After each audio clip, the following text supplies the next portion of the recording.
Never trust a human. A simple but effective rule, and one I have tried to live by every time I have to deal with one of those damn monkeys. I'm ashamed to admit it, but it was we Coolrag that were responsible for making first contact with the humans, and introducing them to the galaxy at large. Ever since the Great Diaspora, we have roamed the stars searching for new goods to trade, new markets to corner and new customers to please. And what better market than a mineral-rich system eager for access to the stars beyond? Anyone would have done the same in our place. For the paltry cost of sharing our FTL technology, the humans were more than willing to make us their sole trading partners. A deal we could not possibly refuse. They were practically there already anyway, a generation or two at most away from working it out themselves. And what a stir they created when they first arrived on the galactic scene. From novel technologies to new medicines, bizarre fashions, and a vast wealth of entertainment. They seemingly had something for everyone. Gods, you still can't visit a bookstore or see a movie without the latest human crap being pushed front and center to this very day. I was a freelance trader when we made first contact with the humans, buying goods in one sector and selling in another, always chasing that big payday. So of course when the human craze swept the galaxy, I set a course for the human system, with a hold full of knickknacks from the Tau Sentients, and anti-tumor drugs from the Epilisolians. Total junk, but humans didn't know that. In fact, they went nuts with the stuff, especially the drugs. Something about curing some kind of common cell mutation disease. The Primus didn't even have nanites yet. But it meant I made a tiny profit and left with a hold full of human goods. And something else. A human crew member. Now I've had crew from all over the galaxy. Techno-organics from the Sphere, cephalopods from Camelopardis, and even a veganite during a stint in the Fringes. I'm the farthest thing from a xenophobe as you can get, but this fellow was downright weird. It claimed to be an engineer of some sort, but its solution to everything always seemed to boil down to hitting something with something else. Percussive maintenance, it called the process. Utterly barbaric, though I had to admit it did seem to work. It also had some of the weirdest habits of any sentient I have ever had the displeasure of spending time with.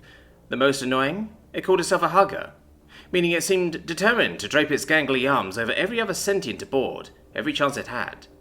In fact, it seemed to crave this physical interaction, and became quite withdrawn when asked to restrain itself, promising to do so glumly. At least until it appeared to completely forget its promise, and went right back to hugging. It had then insisted on using our limited water supply for its daily cleaning ritual.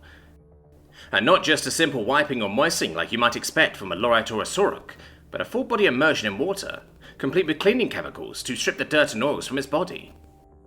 No wonder it was constantly losing skin cells if it was scrubbing itself so often. It was only a short shower, it had claimed. Perhaps the most shocking, though, was when it came to feeding. As an omnivore species, I had assumed it would have no issue with the hydrokelp that is standard fare on all Coolrang vessels, but what I had not expected was that it would insist it be boiled or fried, or otherwise prepared before eating, citing that raw the plant would upset its digestive system, and making comparisons to some kind of local fauna farmed for food. And the amount it could eat.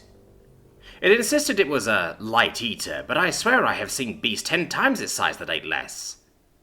Even just talking to the creature was infuriating. It was as if it simply could not string a sentence together without contradicting itself or outright lying. You'd ask it how it was faring, and it would reply, "Nah, yeah, you know how it is, Chief. Stick me in an engine room and I'm like a pig in shit." What does that even mean? Or the time it was asked if it had completed its assigned task, and it had replied, "Well, I ain't here to fuck spiders, am I?" My translator just about imploded trying to resolve that one. I quickly learned not to trust anything the creature said at face value, and settled for doing my best to avoid it as much as possible. Not an easy task on a ship the size of mine at the time. Despite all this, we had settled into a comfortable routine, and were approximately halfway to our destination when the disaster struck. Noodlians, out of the Ramun Nebula. They managed to sneak up on us and took our drives out before we even knew they were there.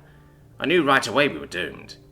Today, Noodlians are largely peaceful beings, but back in the day they were ruthless pirates and slavers, a scourge on the galaxy. And so it was that I was leading a prayer to the gods for mercy on the bridge for my small crew, all of us huddled together, when I felt the ship shudder as their ship clamped onto mine. We were about to be boarded. "Chief?" Suddenly came the call over my communication unit. It was then that I had realized the human was missing from our huddle, and I felt my heart sink. As strange and annoying as it had been, no being deserved to be alone when faced with death or enslavement. "Chief, fire up the engines," the human shouted over the communications unit. Poor creature, I remember thinking. It didn't know we were crippled by their opening shots. "The engines are offline, human Jessica," I informed it. "Please join us on the bridge of prayer. All will be over soon if we do not resist. No time for group hugs. I've rerouted the electrics, Chief. We should have just enough for a skip to the nearest servo," the human had responded, shouting over the terrifying sounds of blaster fire over the comm. Putting myself free from the fearful grip of my crew, I checked the skip drive console. By the gods, the human was right, I had thought. But I quickly felt my elation die as I recalled the Nulian ship was clamped tight to us. A skip now would tear us in half. "It's too late, human Jessica," I said over the comm. "We have been coupled to their vessel, and they are boarding us already." "Don't worry about the party crashers, Chief," the human replied, laughing. He was actually laughing. I convinced them to head home early. Checking the onboard scanners, I was shocked to confirm the human's words. In fact, only the bridge reported any life forms present. Both the boarders and the human were missing. "Human Jessica," I called, hearing the strangled sound in my own voice. "Please state your location." "Just giving our new friends a parting gift," the human had responded, and I swear I could hear Nulian screams in the background. The ship shuddered again. Then I realized we were no longer connected to the pirate vessel. "Get the crew to safety," demanded the human, and this time I was certain I could hear screams. "I will not leave while a member of my crew is not on board," I trumpeted my refusal, my throat sacs convulsing with fear and determination. "Fuck, that one was built like a right brick shithouse," came the human's confusing response. "Then, bloody punch it already, Chief. I'm coming aboard for a group hug right now." Praying to the gods under my breath, I didn't give myself time to question the human, as I activated the skip drive and felt reality smear around me. The sensation only lasted a few heartbeats before ending with a bone-jarring shake that tossed me to the floor, alarms informing me our engines had suffered complete failure. Putting myself back to my feet, I frantically checked our location. The human had done it. We were orbiting a small red dwarf, drifting slowly towards the local shipyard. I activated my communicator unit to inform the human we were safe, but there was no response. My heart rose into my throat sacs. Checking the scanners confirmed my fears.